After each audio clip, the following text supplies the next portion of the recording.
সে সময় নিয়ে শাওয়ার নিয়ে বের হতেই দেখে শীতল বিছানায় বসে আছে, পরনে অনিয়ন কালারের শাড়ি, খোলা চুল, কপালে ছোট্ট একটা কালো টিপ। দুপুর থেকে মাথায় হিজাব পরা থাকলেও এখন নেই। ওকে দেখেই শুদ্ধ খাটের নিচে থাকা চেলাকাটটা নিয়ে এক বাড়ি বসিয়ে দিল শীতলের বাহুতে।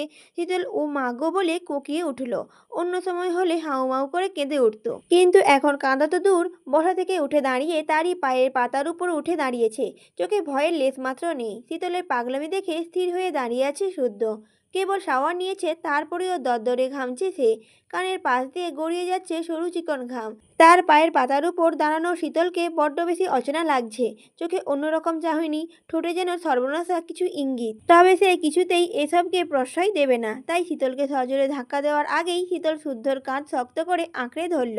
অতঃপর কিছু বুঝে ওঠার আগেই শুদ্ধর কানে 2 ইঞ্চি নিচে নরম মাংসে চুমু এঁকে বসলো। হঠাৎই নরম উষ্ঠ ছোঁয়ায় কেঁপে উঠল শুদ্ধর সর্বাঙ্গ। চোখে মুখে সম্বিত ভাব।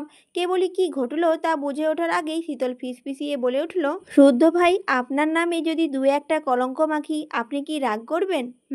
ঘড়িতে তখন বেলা 11টা। থমথমে মুখে বাড়ি বড় কর্তা সারাফাত চৌধুরী বসে আছে বিলাসবহুল সোফায়, পরনে সাদা পাজামা পাঞ্জাবি, চোখে মুখে একরাশ বিরক্তি। উনি একই স্থানে বসে আধা ঘন্টা যাবৎ দেখে যাচ্ছেন অন্য সব সদস্যের হুটোপুটি, এটা ওটা নিয়ে চিৎকার চেঁচামেচি। কোনোদিনও বাবা মায়ের বিয়েতে তার ছেলে মেয়েরা আদৌ বরযাত্রী রূপে গিয়েছিল কিনা তার জানা নেই। হয়তো চৌধুরী বাড়িতে এই ঘটনা বিরল, যদিও এটা অস্বাভাবিক ঘটনা নয়, কারণ এ বাড়িতে এক এক পণ্ডিতের বসবাস।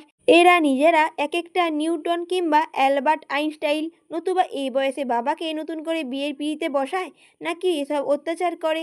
এখানে উনিই বর, অথচ ওনার মতের দাম নেই, কিছু বলারও সুযোগ নেই। কিছু বলতে গেলে বড় দামড়া দুটো ঠিকই পাল্টা যুক্তি দাঁড় করাচ্ছে, নতুবা অবুঝ বাচ্চাগুলোকে ভুলভাল বুঝিয়ে আরও উস্কে দিচ্ছে। তারা মূলত চাচ্ছেই ওনাকে অস্বস্তিতে ফেলতে। বড় গাধা কিছুক্ষণ আগে বলেছে সে নাকি ভালো বাবা ডিজার্ভ করে। তার মায়ের উচিত ছিল জেনে বুঝে একজন ভালো মানুষকে বিয়ে করা। একথা তারা বোঝালো উনি ভালো মানুষ না? ছেলের কথা শুনে শুধু চিৎকার করে বলতে পারেনি, এই বেয়াদব, তোকে পয়দা করলাম আমি, বড় করলাম আমি, পড়ালেখা শেখালাম আমি, অথচ এখন তুই আমাকে ঘুরিয়ে পেঁচিয়ে বাস দিচ্ছিস? এই তোর শিক্ষা? কিন্তু বুকের কথা মুখ ফুটে বলতে পারেনি কিছুই। পারবেন কিভাবে? ছেলের মতো বেহায়া নাকি উনি? ব্যাপারটা এখানে থামলেও হতো। তা অবশ্য থামেনি। বাড়ির বউরা শতরূপাকেও ঘটনাখানা জানিয়েছে। এই মাত্রই শতরূপা দ্বিতীয় বিয়ের জন্য অভিনন্দন জানালো।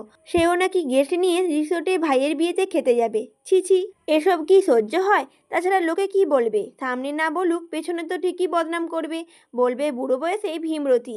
ছেলে বিয়ে দেওয়ার বয়স হয়ে গিয়েছে, অথচ উনি নিজেই বিয়ের পিঁড়িতে বসেছে। একটু পরেই সূর্যোদয় রিসোর্টের উদ্দেশ্যে রওনা দেবে ওনারা, অথচ বাড়ির মেয়ে বউদের সাজগোজই শেষ হয়নি। যে যার মতো সময় নষ্ট করছে, অথচ কিছু বলতেও পারছেন না, কারণ একবার বলতে গিয়ে কনিষ্ঠ বিচ্ছু সাম্যের কথায় অপদস্থ হতেও হয়েছে। তাই ভেবেছেন কিছুই বলবেন না, বললেই তখনকার মতো শুনতে হবে।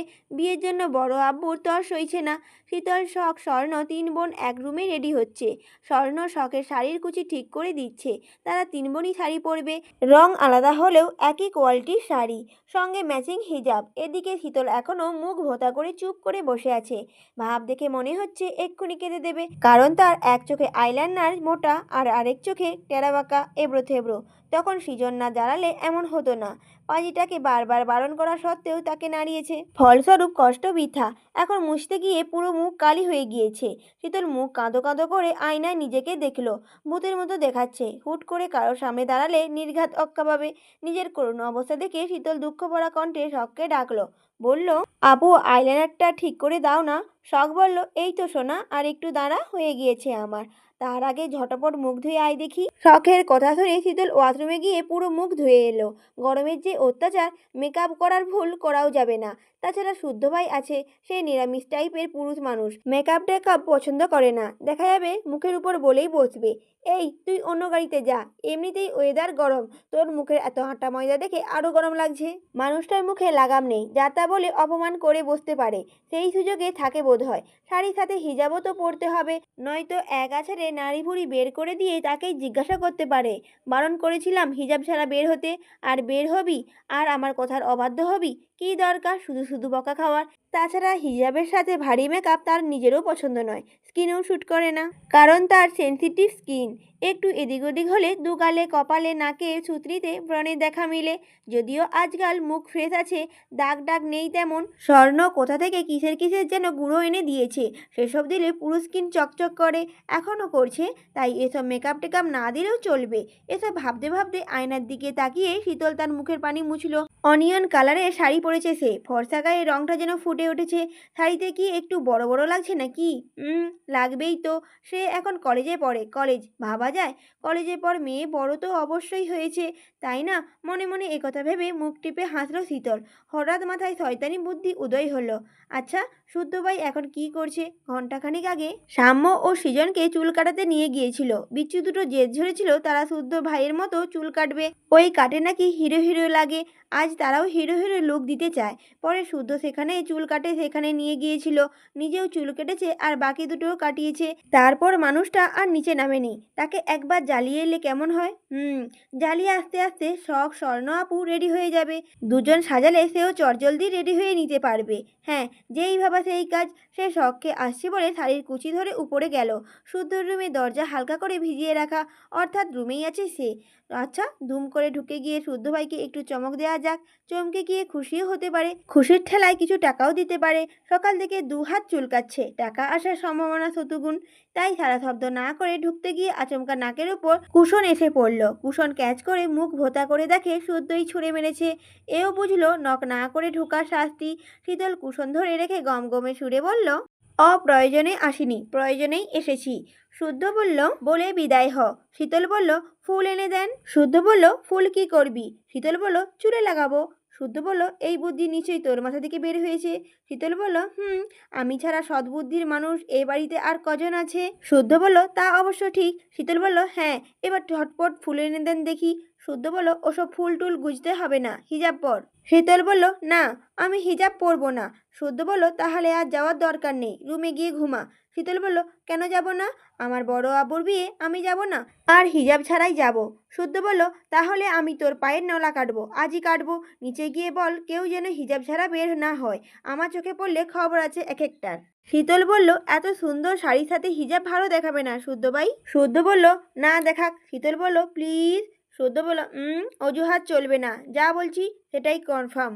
শীতল বলল, এই শাড়ির সাথে কোন কালারের হিজাব পরবো তাহলে? শুদ্ধ বলল, বাড়িতে কি মেয়ে মানুষের অভাব যে এখানে আমাকে হিজাব চুজ করতে হবে? শীতল বলল, দিলে কি হয়, তুই যাবি এখান থেকে?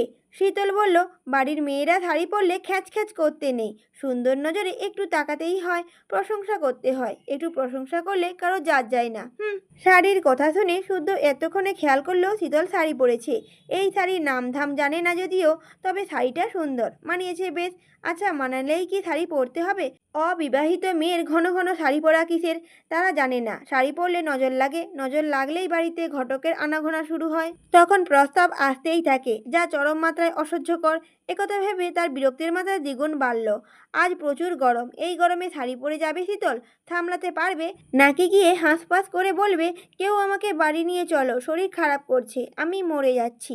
এসব তো নতুন না, এসব বহু পুরনো কথা, জানা কথা। তার প্রতিটা কাজকর্ম সম্পর্কে সকলেই অবগত কিনা? এই তো 2 মাস আগে এক ঘটনা। সেদিন সারাফাত চৌধুরী বন্ধুর মেয়ে বিয়েতে সে ছাড়া বাড়ির সবাই গিয়েছিল। সেদিন শীতলও শাড়ি পরে গিয়েছিল। এই মেয়ের আবার শাড়ি পরতে ওকেশন লাগে না, মন ভালো থাকলেই মাঝে মধ্যে শাড়ি পরে। তবে এখনও নাকি শাড়ি সামলাতে শেখেনি।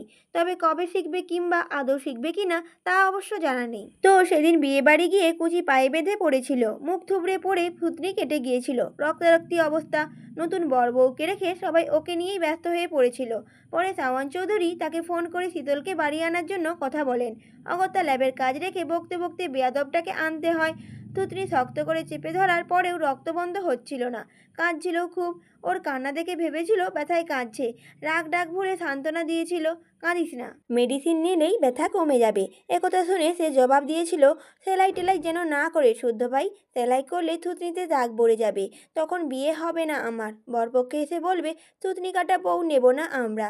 এভাবে একের পর এক পাত্র ফিরে গেলে তখন বিয়েই হবে না আমার। তার কথা শুনে ডাক্তার হো হো করে হেসে ফেলেছিল। পরে সেলাই না দিলেও থুতনিতে কাটা দাগ এখনও রয়েই আছে। দূর থেকে বোঝা না গেলেও খুব কাছ থেকে বোঝা যায় দাগটা। তবু এ মেয়ের হুঁশ হয় না।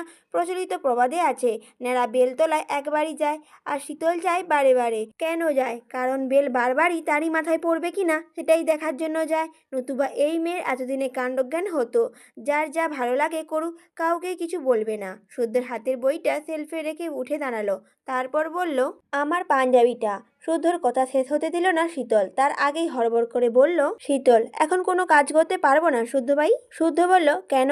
শীতল বলল, শাড়ি পরে কাজ করলে শাড়ি নষ্ট হয়ে যাবে। তাছাড়া এই জীবনে একটা শাড়ি এনে তো বলতে পারলেন না। শীতল, ধর, এটা তোর জন্য, পড়িস কেমন? মানুষের বড় ভাইয়া দেখি তার ছোট বোনকে কত কিছু কিনে দেয়, অথচ আপনি? শীতল বলল, এই জীবনে তো 1 টাকাও খরচ করতে দেখলাম না, এত টাকা কোথায় রাখবেন শুনি? শুদ্ধ শুধু শুনে গেল। সে আপাতত ভেবে পেল না মানুষ এত বেইমানি হয় কিভাবে। 3 বোনকে একই রকম ড্রেস কিনে দেওয়ার 2 মাসও হয়নি। 3 দিনের নাম খোদাই করা একই রকম স্বর্ণের ব্রেসলেট, নূপুর, দুল, ড্রেস, হিজাব, আরও কত কি এনে দিয়েছে। যতবারই ঢাকা থেকে আসে ততবারই কিছু না কিছু আনে। আর এই বেইমান বলছে সে নাকি কিছুই আনেনি কখনো। ঠোঁট মোছা মুরগি কোথাকার। আগে ভালো জিনিস তুলে নিয়ে এখন বলে কিনা কিছুই নেয়নি। ঘষেটি বেগম। বেগম এত তাড়াতাড়ি পাল্টি খায়নি যত তাড়াতাড়ি এই মেয়ে পাল্টি খেতে পারে। সে কথা বাড়ালো না। হালকা আকাশি রঙের পাঞ্জাবি বের করে বিছানার উপর রাখলো। আজ এটাই পরবে। তারপর ওয়ালেট থেকে 200 টাকার নোট বের করলো। পাঞ্জাবির উপর রেখে ওয়াশরুমে চলে গেল। শীতল বুঝলো পাঞ্জাবি আয়রন করে দিলে টাকা তার। টাকা যেহেতু পাওয়া যাবে তাহলে দেরি কিসের? টাকার বেলাতে সে আবার না করতে পারে না। তাই একগাল হেসে আঁচল কোমরে গুজে আধ ভেজা চুলগুলো হাত কোপা করে নিল। তারপর শুদ্ধ বের করা পাঞ্জাবি নেড়েচেড়ে মুখ কুঁচকালো। এটা তার ভালো লাগলো না। শুদ্ধ ভাইকে তো সাদা পাঞ্জাবিতেই বেশ লাগে। তাই সে কাবার্ড খুলে হ্যাঙ্গার ঝুলানো অনেকগুলো পাঞ্জাবির মধ্যে থেকে খুঁজে খুঁজে সাদা পাঞ্জাবি বের করলো। এই পাঞ্জাবিটা একটু বেশিই সুন্দর। এর আগে পরেনি বোধহয়, একেবারে নতুন। বুকের কাছে ডিজাইনও বেশ। সে পাঞ্জাবিটা নিজের হাতে ধরে আয়নার সামনে দাঁড়িয়ে খুব আফসোস করলো। মেয়েদের যদি পাঞ্জাবি পরার নিয়ম থাকতো সেই কবেই এটা চুরি করে নিয়ে যেত। কিন্তু তা তো নেই। কেন যে এমন নিয়ম বের করা হয় না, নারী পুরুষ সমান অধিকার, তাহলে পুরুষ পাঞ্জাবি পরলে নারী পরতে পারবে না কেন? একথা ভাবার পর মুহূর্তে পাঞ্জাবিটা নিজের গায়ের উপর থেকে সরিয়ে শাড়ি পরা নিজেকে দেখে মুচকি হাসলো। ছোট ছোট চুলগুলো কানের পেছনে গুজে বিড়বিড় করে উচ্চারণ করলো, শাড়িতেই নারী। অতঃপর গুনগুন করতে করতে সে যত্ন করে পাঞ্জাবিটা আয়রন করে দিল। তারপর সে দেখলো ড্রেসিং টেবিলে একটি তাকে ওয়াচের কানেকশন, এক একটা এক এক রকম। সে গ্লাস সরাতে গিয়ে বুঝলো লক করা। কিছুভাবে পারফিউম রাখা তাকে গ্লাস খুলতে গিয়েও দেখলো সেটাও লক। টানাটানি করে খোলা গেল না। তবে সে রাগ করা তো দূর, ফিক করে হেসে ফেললো। একবার ভেঙেছে দেখে বেচারা ভয় পেয়ে লক করে রেখেছে। তবে কি বিশুদ্ধ পুরুষ মনে মনে তাকে ভয় পায়? হুম হুম এতক্ষণ একা একা হাসলো সে। তারপর হঠাৎ মনে পড়লো সাজগোজ করা হয়নি তার। শখ বোধহয় ডাকছে। এই রুমটা তো সাউন্ড প্রুফ, ডেকে মরে গেলেও কারো ডাক কানে পৌঁছাবে না। তাই সে ওয়াশরুমের দরজায় থাবা দিয়ে বলল, সায়েন্টিস্ট মানুষের মেলা টাকা, 200 টাকা লস হয়ে যায়, তাই 1000 টাকা নিয়ে গেলাম। কথা বলে 200 টাকার নোটটা ওয়ালেটে রেখে দৌড়ে বেরিয়ে গেল। আসলে হিজাব পরবে না বলে শুদ্ধকে রাগাতে এসেছিল।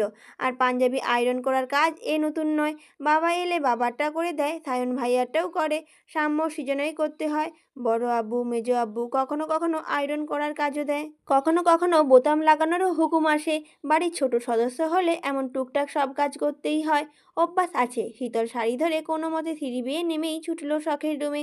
শখ স্বর্ণ রেডি হয়ে বসে আছে। সীতার আর সিমিনের কথা শোনা যাচ্ছে।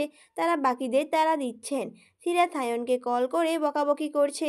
ছেলেটা গাড়িতে তেল ভরার নাম করে সেই যে কখন বেরিয়েছে, এখনো ফেরার নাম নেই। কোথাও যাওয়ার কথা বললেই এই ছেলে কাজ বাঁধে। এতক্ষণ টই টই করে ঘুরে শীতল এবার তাড়াতাড়ি করে ওকে সাজিয়ে দেওয়ার জন্য তাড়া দিল। শখ স্বর্ণ একসাথে শীতলকে রেডি করে দিল। সাজ বলতে আইলাইনার, কাজল, ঠোঁটে লিপ বাম, হাতে চুড়ি, এই তার সাজ।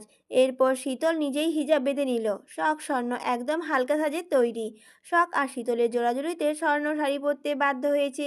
সে শাড়ি সামলাতে পারলেও এক অভদ্র পুরুষকে সামলানো মুশকিল হয়ে যায়। শুধু ড্যাব ড্যাব করে তাকিয়ে থাকে। সুযোগ পেলে বলে, জান রে, আর কত ধৈর্যের পরীক্ষা নিবি?